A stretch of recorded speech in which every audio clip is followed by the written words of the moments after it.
Hey everybody, this is Florida Trailblazer. I'm exploring in a little big Econ state forest in central Florida. I'm out here along this old railroad grade from the early 1900s. It was once part of the Flagler railroad system.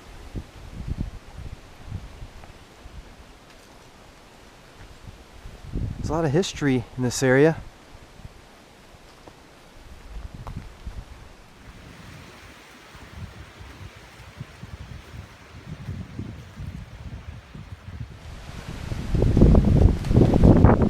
Okay, right over here are some of the remains from the railway trestle.